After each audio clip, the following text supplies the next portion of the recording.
Hello everybody! So here is Black Angel again, and I'm here to talk to you about ESFJs. So who are ESFJs? ESFJs are extroverted feeling dominants. So as extroverted feeling dominants, they are very well versed in creating positive atmospheres and in seeing if the people are hostile or positive towards one another, and what kind of environment is growing in a specific place or in a specific situation. So they are people that are very well connected with the environment around them, and they know very well what the emotional requirement is for that specific setting, and they're also adept at molding this atmosphere. They are very here and now. If the ENFJ is the type that creates positive atmospheres over time, the ESFJ instead creates fun and amusement here and now. Um, so they create positive atmospheres and positive environments. My favorite example of an ESFJ is Alyson Hannigan. You can find a lot of interviews with her online, and I would suggest and recommend actually watching one.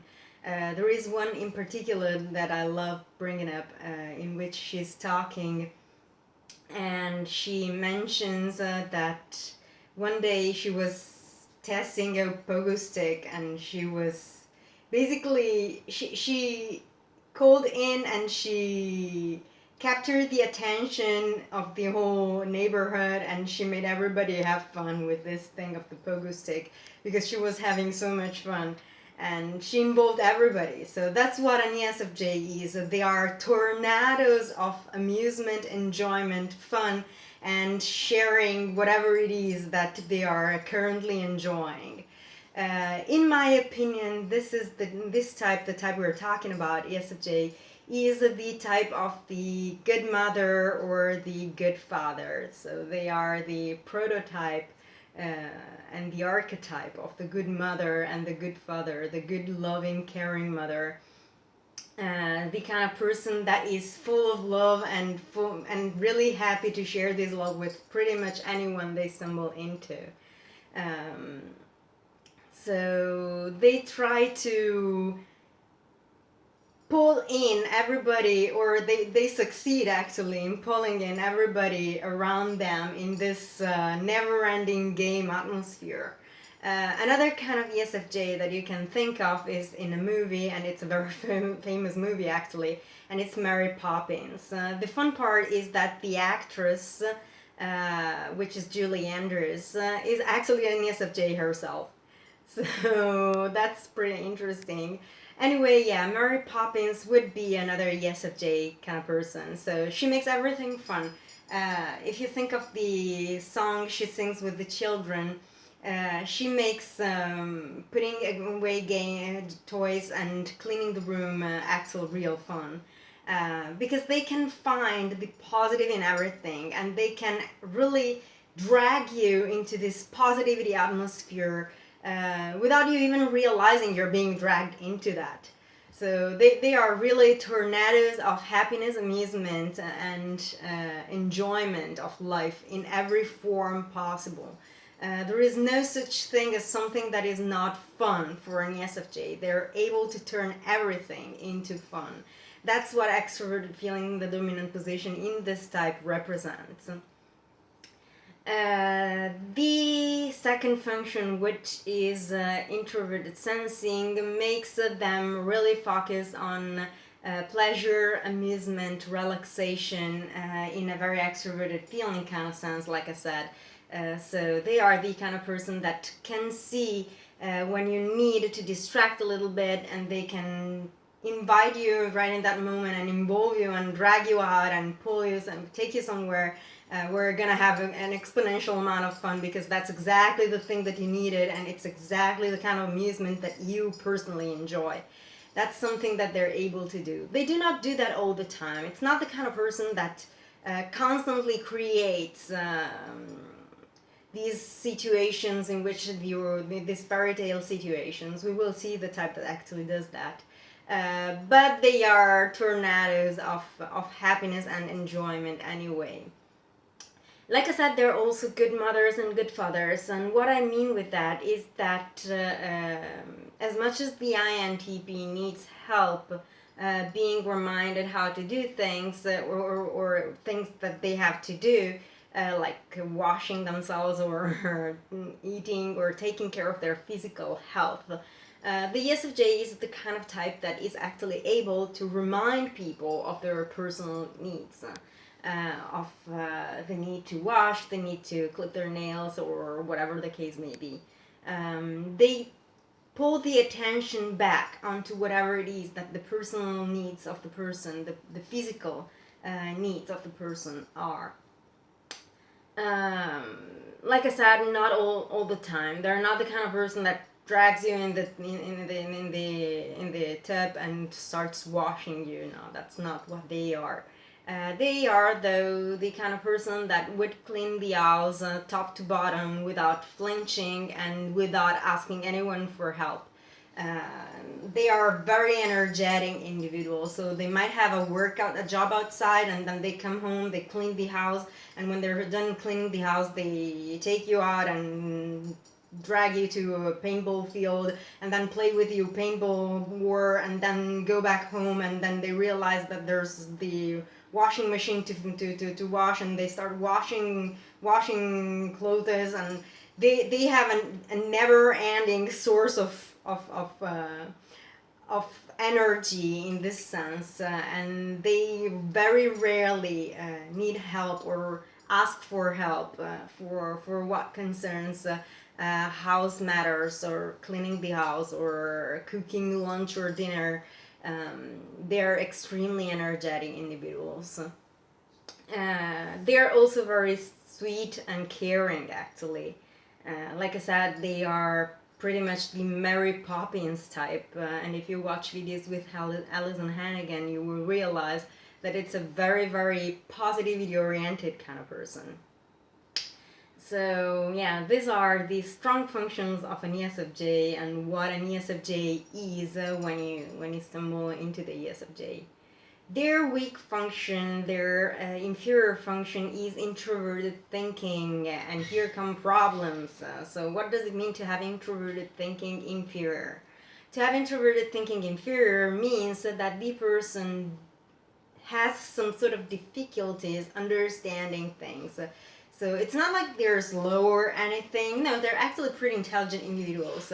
And they care a lot about understanding, but on their own, they sometimes find difficulties in that area. So what they need is someone with the patience and the clarity of mind, to explain them things in detail, without losing their temper, without getting angry, and without assaulting them for not understanding or for taking the time to actually figure things out. Sensors, this is a difference between intuitives and sensors. Sensors will understand things lower than intuitives do, but they will hold the knowledge, whereas intuitives tend to forget about the knowledge and keep the gist. So that's a very important thing to know, that intuitives tend to learn faster and forget quicker, whereas sensors instead learn slower but hold that knowledge, whatever it is that they learn. That's also why it takes a lot of time to them to learn things, to actually learn anything. So yeah, they have this difficulty in understanding, and one thing that you can see about ESFJs is that they constantly go around inquiring about what does this mean, I found this thing and I would like to know what that actually means, how does this work, what is this about, how can I understand this thing, and they're pretty much little nerds in some way. Not the kind of nerd, maybe geeks, yeah, we can call them geeks because they're actually pretty socially adept, they're great socializing. So nerd doesn't apply for that reason, but they are pretty much geeks because they like understanding, they want to understand, even if they take time to actually understand things correctly. and they need a little bit of help, but they are most definitely geeks. Even more than ENFJs would be. They are, after all, the caregivers of nerds, so that's what they are. What else can be said about ESFJs? Inferior function. They enjoy those places where everything is explained very clearly. So in my, I want to make a step back here. Because in my ENFJ video, I said that ESFJs tend to be a little bit more pig-headed than ENFJs. And here's what I meant. What I meant is that they understand something, and that thing becomes part of a small system of ideas that they have, or subconscious system of ideas that they have. And when something contradicting that understanding comes in, it becomes difficult for them to actually understand what it is that they're presented with. So that's where they're pig-headed. They are pretty stubborn and grasp on whatever understanding they have of the world and theories or whatever it is that they have in front of them and they have understood. This is because of the weakness of TI. They're not stupid at all, like I said. They're actually pretty intelligent individuals. But they take time to understand things and very in-depth explanations. So they enjoy places where people do not grow tired of explaining them things. They like those individuals that actually enjoy explaining others. So we will see with which types they actually get along very well. Last function is extroverted intuition in the third position. So extroverted intuition in the third position is not a particularly easy function to figure out and understand. What I can say about this function is that to them it is paramount that the external situation is not changed, molded, or unsettled in any possible way, because that would destroy their self-esteem. So they're very attached to their habits, to their schedules, to their way of living in a way, and to whatever it is that the external environment, the external harmony to them is. They need that thing to be stable. They are a type, for example, that cannot stand and cannot live with horror movies. For example, it's very rare that an ESFJ can watch horror movies because that kind of destroys external harmony, and that really destroys their self-esteem. So I think I will not go too much in depth about extroverted intuition in the third position because it's really complicated matter. It's more complicated than it sounds, so I think I will just close the subject here, and I will probably explain it a little bit better when we're talking about ESTJs, because it becomes a little bit more clear. ESFJs are particularly sensitive individuals. So they are soft, caring, tender, and therefore their sensitivity is more easily disturbed than an ESTJs, for example. So ESTJs thinkers, they're stronger, obviously, for that reason. At least emotionally, they tend to have less emotional reactions. So we will look into extroverted intuition tertiary in ESTJs more in depth, and I will explain you the differences with ESFJs. One thing that I want to say, though, that they both have in common is that they need their time to be respected. So they have difficulties handling time, and therefore they require their time to be absolutely respected. And they do not want and do not need to be scheduled, but they need their times and their schedules to be respected. They're very, very sensitive about that. So, possible anagrams for ESFJs, obviously anagram 2. Anagram 2 is one of the most likely anagrams for them. Enneagram 3 would be an option. Enneagram 5, I believe. I think that both ENFJs and ESFJs could actually be Enneagram 5 because of the weakness of introverted thinking and their difficulty with perception in general. But anyway, yeah. I would say Enneagram 2 and Enneagram 3, and then possibly Enneagram 5 for ESFJs.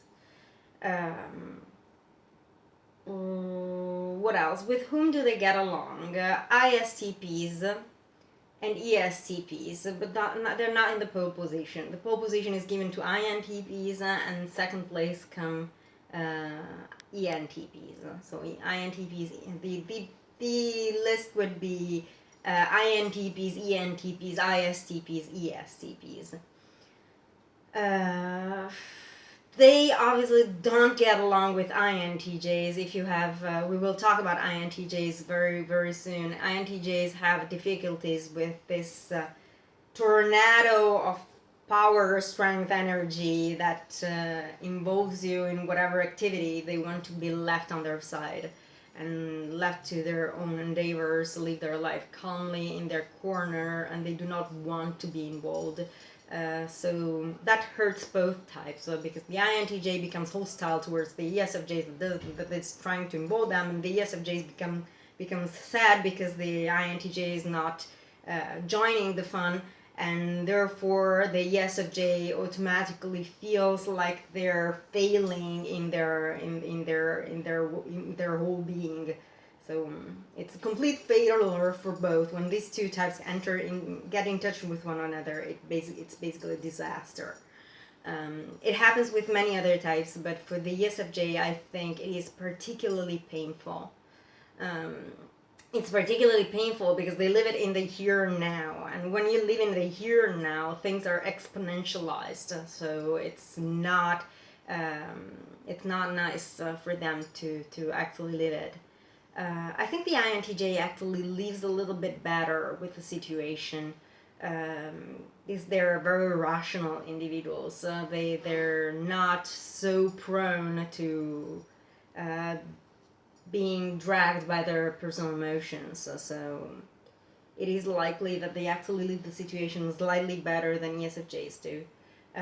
One issue that I read about at the very beginning about ESFJs, and that was confirmed to me, is that they have a tendency to be more misunderstood in society than it is thought.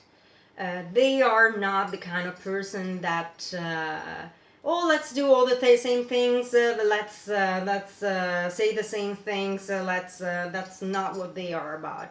They actually reject that kind of behavior. We all say the same things, we repeat the same things, like all those groups of girls where they all dress the same way, they all wear the same things, they all choose the same music, they all listen to the same music, they all say the same things, they have the same vocabulary, they share the same thoughts, they like the same boys.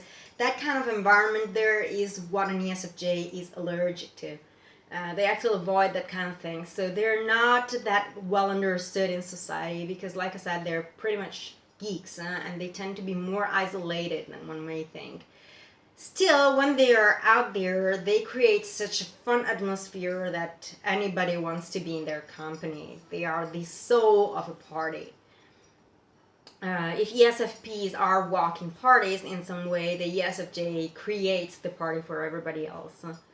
So another thing that can be said about this type, it's the kind of person that goes around and goes like, oh, did you taste this? Did you try this? You should try because it tastes good. Oh, and I tried that too. And if you like it, you should try that. And I think you will like it because it's something to your taste. That's the kind of person the ESFJ is. So, yeah. I think this is pretty much everything I have about this type, and I hope it helped, and I will talk to you soon. Bye.